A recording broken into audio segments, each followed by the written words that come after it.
Seguimos en este Vigo a debate, estamos hablando de la situación de las personas inmigrantes, refugiadas, que vienen a España pues con diferentes problemas detrás, huyendo pues de la guerra, de situaciones realmente complicadas y que llegan aquí y se encuentran en una situación realmente muy difícil porque se encuentran con muchas dificultades por parte de las administraciones y también por parte de la sociedad, que eso lo trataremos a continuación, pero estamos un poco tratando el tema de la vivienda. Nos estaba comentando Begoña de Provivienda que no se estaba cumpliendo con el derecho a la vivienda. También desde ACCEN y Cruz Roja detectáis lo mismo, que aquí hay evidentemente unos derechos recogidos en el papel, pero que a la hora de la verdad no se están cumpliendo y se ponen muchísimas trabas para que las personas, según su color de piel, su raza o su nacionalidad, pues se les pongan más impedimentos para lograr una vivienda.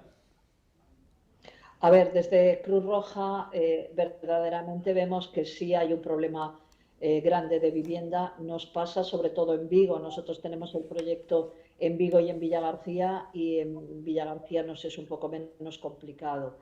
En Vigo, verdaderamente, mientras ellos están en la segunda fase y reciben ayudas todavía de Cruz Roja para poder pagar su alquiler, tienen menos problema. El problema ya parte de cuando finalizan las ayudas y ellos ya tienen que ser independientes, que si verdaderamente todo ha ido bien y tienen un trabajo y consiguen un salario y tal, bueno, pues la situación puede ser tan dificultosa como puede ser para ti o para mí, porque Vigo tiene muy poca oferta inmobiliaria, ¿no?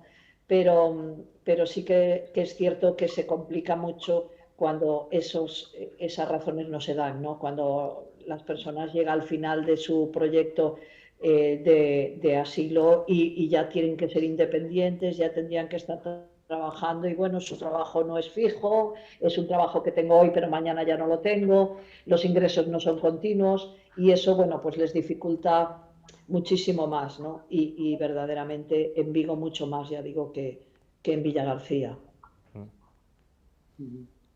Abdala. Sí, sí, desde luego nosotros intentamos que esta segunda fase a que se refieren mis compañeras es una fase de autonomía, ¿no? Y lo ideal es que sean las propias personas las que gestionen, las que revisen su contrato de vivienda, las que hagan todas las gestiones, pero muchísimas veces, y esto prácticamente sin exagerar en el 90% de los casos, sí que tenemos que intervenir los profesionales para hacer ese trabajo de mediación que muchas veces no es subdefecto. No es subdefecto porque prácticamente ya hay puertas que se cierran por simplemente conocer el nombre, ¿no? O detectar el acento.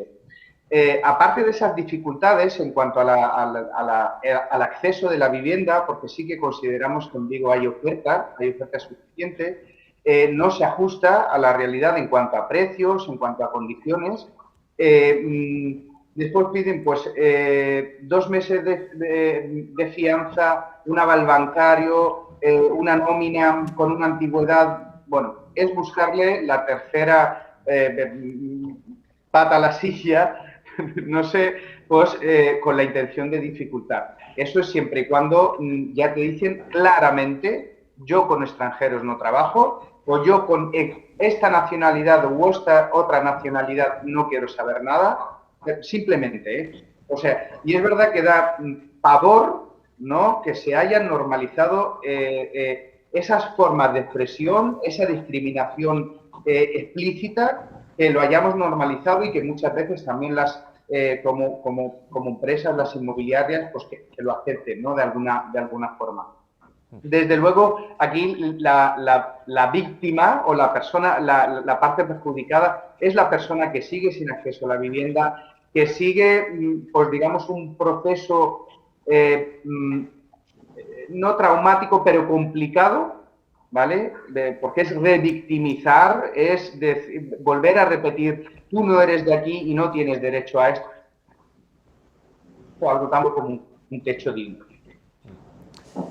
Se decía que de esta pandemia íbamos a salir todos mejores, más solidarios, y ya lo vemos actualmente. Para nada está siendo así. Incluso parece que hasta peor. Estamos más polarizados por lo que se ve, por ejemplo, en la política. Y claro, ahora tenemos una tendencia, con la llegada de Vox y su irrupción en los diferentes parlamentos, de un discurso hay que decirlo sin tapujos, de extrema derecha y que se está criminalizando sobre todo a los MENAs, que son estos menores no acompañados y que prácticamente, bueno, en Madrid, en Andalucía, se han hecho unas campañas terribles contra unos menores que representan una población ínfima en relación a la de la Comunidad de Madrid o a la de la comunidad andaluza. Y yo os quería preguntar si esto que estamos viendo en la política se está trasladando a la calle y cada vez hay una menor aceptación de personas que llegan de fuera y con el discurso este típico de ¡ay, que vienen aquí a quitarnos el trabajo! En fin, si creéis que esas ideas se están calando demasiado en la sociedad y que se están viendo casos cada vez mayores pues, de racismo o de xenofobia. Así que bueno, aquí abro el debate, que también es interesante, y como Begoña todavía no ha hablado en esta segunda parte, venga, empezamos contigo. Vale. Pues bueno, como bien dices, ahora mismo la extrema derecha tiene un discurso absolutamente racista y xenófobo y que muchas de las declaraciones de políticos de la extrema derecha rozan, si no cumplen totalmente, los delitos de odio, ¿vale?, que están prohibidos.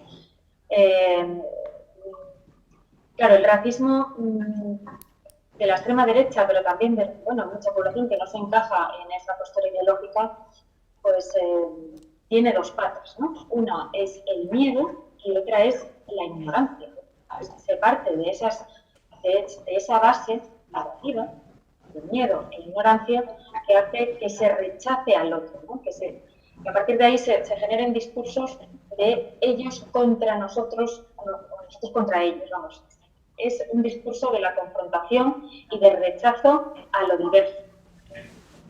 Entonces, sí que es verdad que partidos de extrema derecha pues, han utilizado pues, muchas crisis migratorias, las últimas en concreto, sea lo de Canarias o sea lo de Ceuta, pues para agravar esos discursos racistas y que al final, si se simplifican todavía más de lo que ya son a través de las redes sociales, por ejemplo, pues se crea un efecto horrible de expansión del racismo en la sociedad. Y sí que esto, por supuesto, o sea, no es algo que hemos detectado, sino que es evidente que existe pues un discurso ahora mismo imperante de odio pues extremadamente preocupante, que hasta ahora no se había vivido en España, ¿no? Entonces, es algo que tenemos que prestarle atención y decir, bueno, esto no se puede tolerar, esto viene por estas razones, ahondar de por qué existe el racismo, cuáles son las causas. De verdad que una vez detectadas, pues es para cuestionárselo, para planteárselo, ¿no? Porque ya digo, viene de ese miedo, de ese desconocimiento, esa ignorancia. Eso es combatible. Entonces, esos discursos están ahí. Las redes sociales, desde luego, tienen mucho potencial, pero también son peligrosas en cuanto a, dependiendo de quién las utilice y para qué y cómo, son muy peligrosas en cuanto a la difusión de rumores y de bulos y de fake news, que al final van calando y que van acrecentando ese discurso del miedo y del rechazo. Y que luego, pues, los medios de comunicación también tienen su parte de responsabilidad en cuanto a cómo tratan determinados eventos, ¿no? O crisis migratorias en este sentido. La revisión del lenguaje es importantísima, ¿no? Intentar evitar palabras como invasión, avalancha, o el tratamiento de las imágenes también. Es decir, ahí toda la sociedad tiene que ser responsable y hacer una lucha contra el discurso racista, porque es verdad que se está difundiendo pues, de maneras muy preocupantes. Pilar. A ver, yo creo que es una responsabilidad de todos el que se trabaje y se trate este tema con mayor respeto, ¿no? Yo creo que a nivel personal, a nivel de instituciones, a nivel de entidades, debemos informar y educar en lo que es un proceso migratorio. ¿Qué significa? ¿Por qué las personas toman una decisión tan importante y tan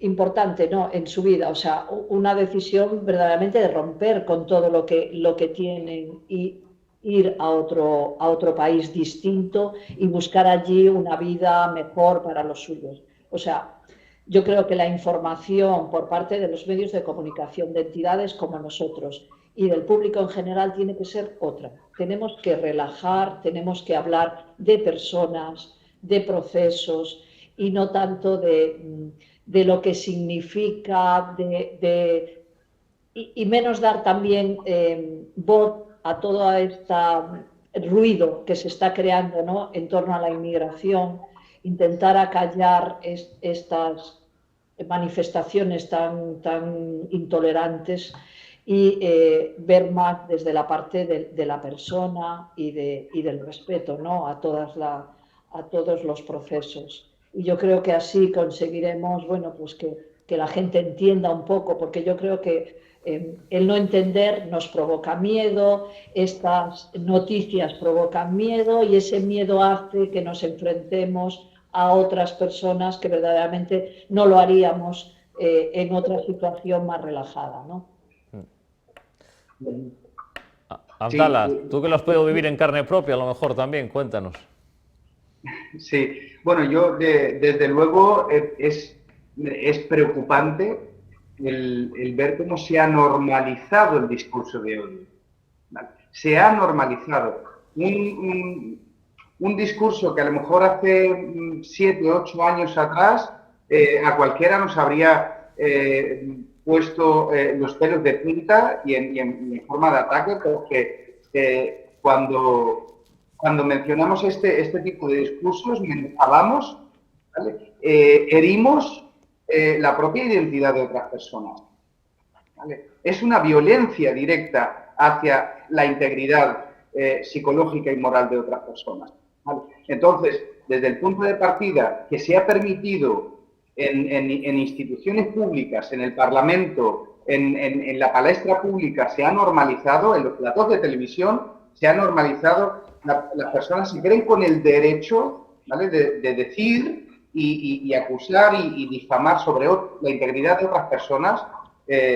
Entonces, digamos que ya no nos parece tan tremendo y tan moralmente inadecuado, ¿no? Entonces, cuando normalizamos no tenemos en cuenta la envergadura de la situación. Entonces sí que me parece sumamente preocupante el enfoque que se le da a las noticias, porque lo hemos visto hace pocos días en la crisis migratoria que hubo en Ceuta, ¿no? El sensacionalismo, el alarmismo, o sea, la utilización de un lenguaje por parte de la prensa, de políticos, de tertulianos y demás, similar a un lenguaje bélico.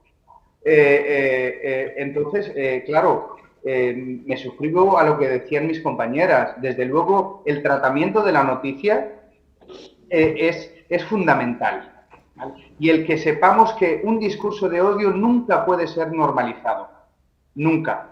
Y no nos podemos sentir con el derecho de decir algo que atente directamente contra la integridad moral y psicológica de otras personas. Entonces, yo espero que lo tengamos en cuenta, que desde luego la prensa y los...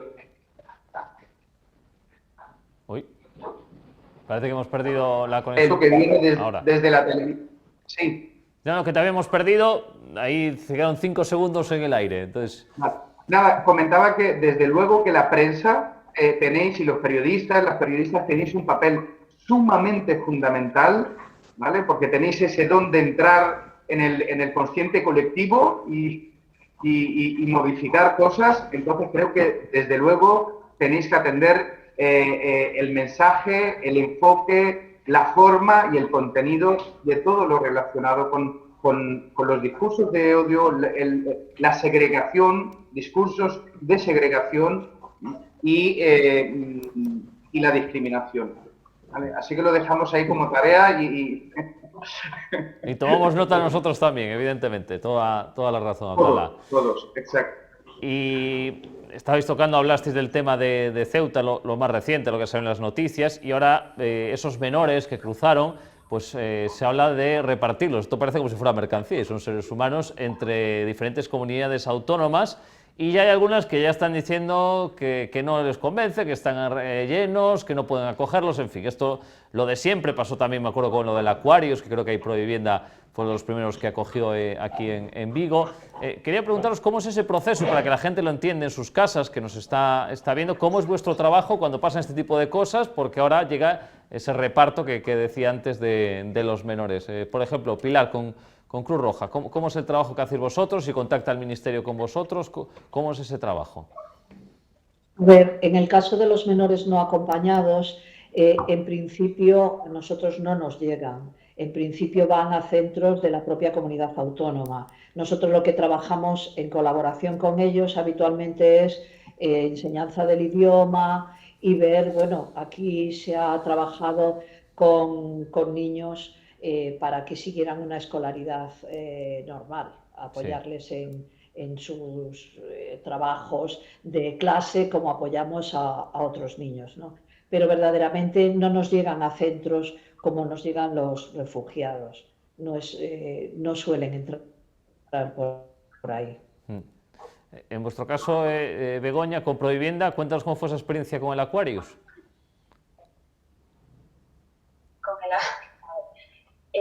Bueno, con respecto a los menores que comentabas antes, Sí. Por lo mismo que Pilar, es decir, los menores van, digamos, por otra vía a centros de menores cuya competencia es de las comunidades autónomas, y ese reparto al que hacías alusión, pues ahí sí que los menores que había en Ceuta, pues como los centros estaban desbordados, el Estado pidió ayuda a las comunidades autónomas para reubicarlos, y ahí ya se vio la distinta respuesta, ¿no?, que había por parte de las distintas comunidades autónomas.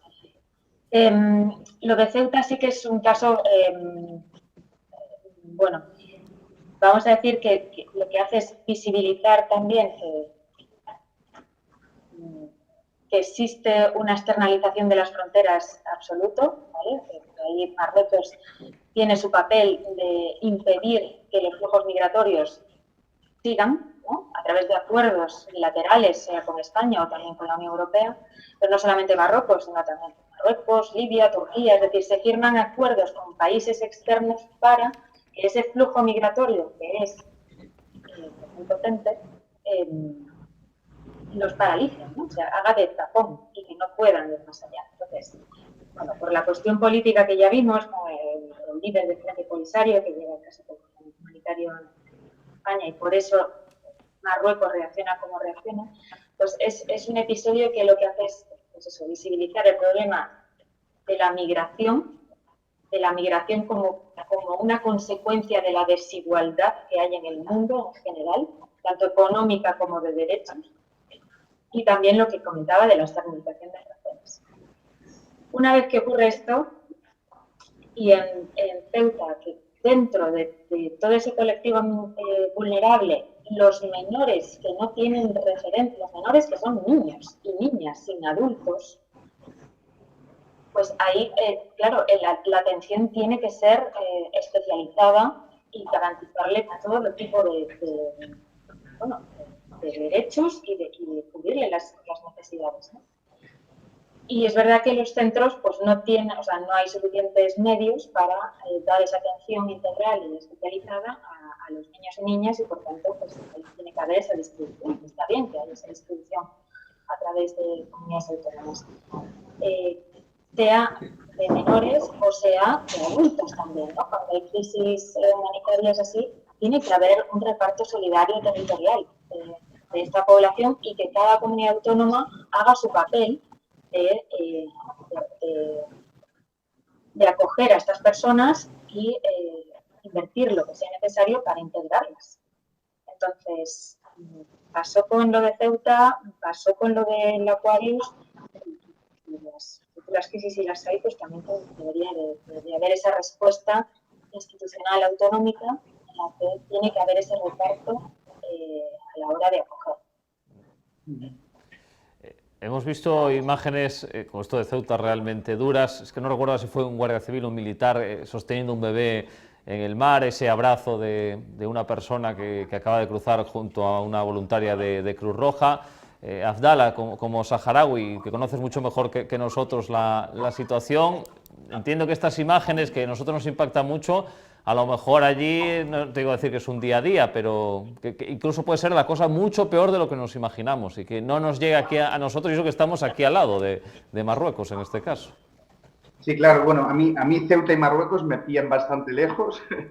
Como saharaui debo de decir que nunca he estado en mi país, ¿vale? Porque soy una persona refugiada y demás, entonces nunca, pues bueno, por las circunstancias que sean. Pero bueno, antes de responder a eso sí que me gustaría hacer alusión a la externalización de las fronteras, lo que comentaba Begoña. Y démonos cuenta que esta crisis ahora con Ceuta, la instrumentalización de las vidas humanas, ¿vale? Con fines diplomáticos, con fines chantajistas, no es nada nuevo. Sucedió en Libia, sucedió en Turquía y desde luego lo que la Unión Europea y el Estado español deben de revisar de forma urgente esas subcontratas, porque no dejan de ser subcontratas de las fronteras, ¿vale? De que terceros países donde los derechos humanos, el control, la supervisión de los derechos humanos brillan por su ausencia, no pueden ser gendarmes del control de los flujos migratorios. Eso lo tenemos que tener muy claro.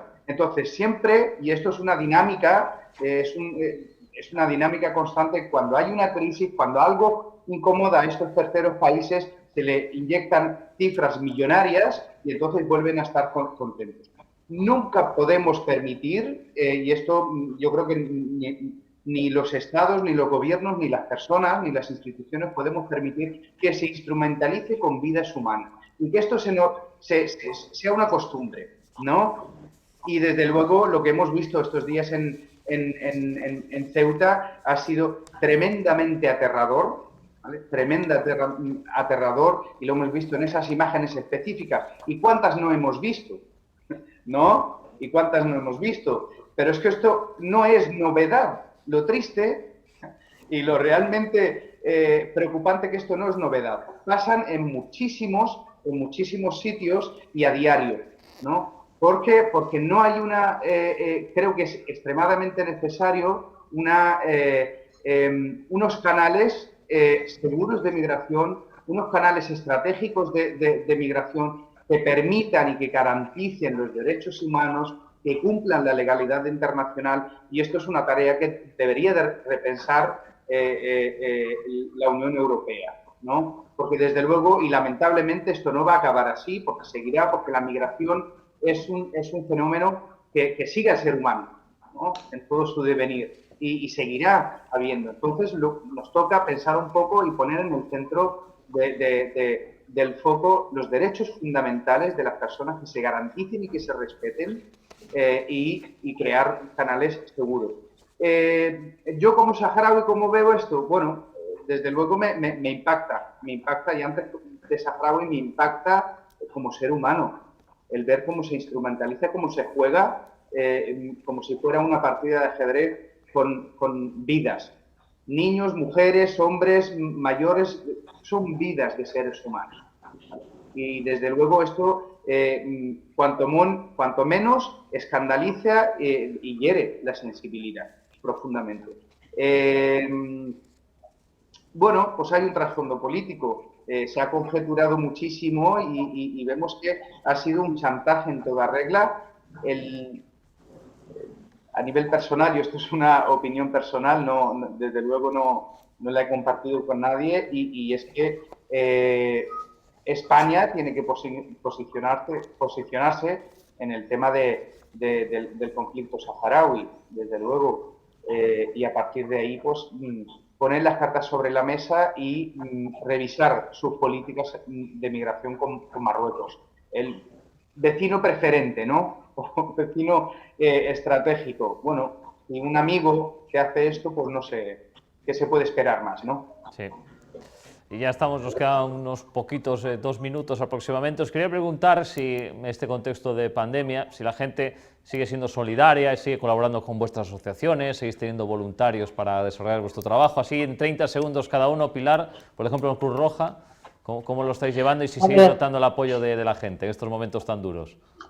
De Cruz Roja te puedo decir que estamos pues súper agradecidos, porque durante todo el año pasado hemos recibido muchísimas más personas que han querido hacer voluntariado con nosotros y hemos tenido un crecimiento exponencial en ese sentido y también en todo el apoyo de nuestros socios y de empresas. O sea, la gente sí ha sido mucho más solidaria porque, bueno, yo creo que lo hemos visto tan de cerca, tan en nuestras carnes, que eso nos ha ayudado, ¿no?, un poco a ponernos en la piel del otro y a intentar esa solidaridad. Y la verdad es que desde Cruz Roja nuestro mayor agradecimiento a la población porque ha sido enorme. Bueno, pues nos alegra mucho escuchar eso. En el caso de Provivienda, Begoña. Sí, pues en nuestro caso yo creo que también la vivienda, o sea, perdón, la pandemia tuvo su parte negativa, que es obvia, pero su parte buena en cuanto a que supuso pues, no sé si decir explosión, pero bueno, muchos ejemplos de iniciativas solidarias, de apoyo mutuo, que hacen mantener la esperanza, ¿no?, dentro de este contexto complicadísimo. También hubo una oferta, o sea, de voluntariado en general. Surgieron muchísimas campañas para desmontar los rumores que decíamos, los bulos. Hay muchos materiales y herramientas para luchar contra este discurso de odio y eso surge de la población. Luego también hay administraciones, y aquí hacemos un llamamiento de Vigo al Concello de Vigo para que se sume en la coalición europea de ciudades contra el racismo, ¿no? De decir, cuál es el papel importantísimo que tienen las administraciones de cara pues, a educar, a sensibilizar, a formar en la diversidad cultural. Ahí los ayuntamientos tienen un potencial enorme y en muchos ayuntamientos se está haciendo, ¿no?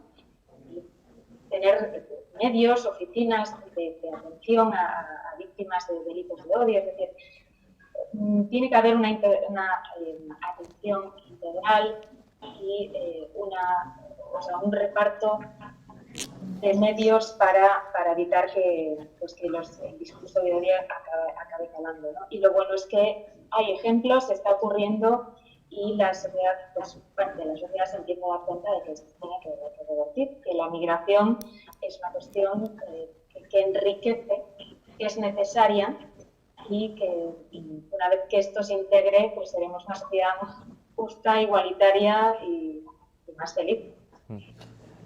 Abdala, 10 segundos tienes, lo siento, pero que nos quedamos sin tiempo, así que un resumen rápido. Yo parto de la idea que la solidaridad es algo intrínseco en el ser humano, ¿vale? Y la sociedad gallega lo ha demostrado en mi propia experiencia vital y en el trabajo diario, ¿no? Yo creo que el mensaje es que no nos dejemos guiar por el miedo infundado, que no es nuestro, sino que nos inculcan, ¿vale? Y eso pues hará que la sociedad gallega sea una sociedad de acogida y de inclusión plena, ¿no?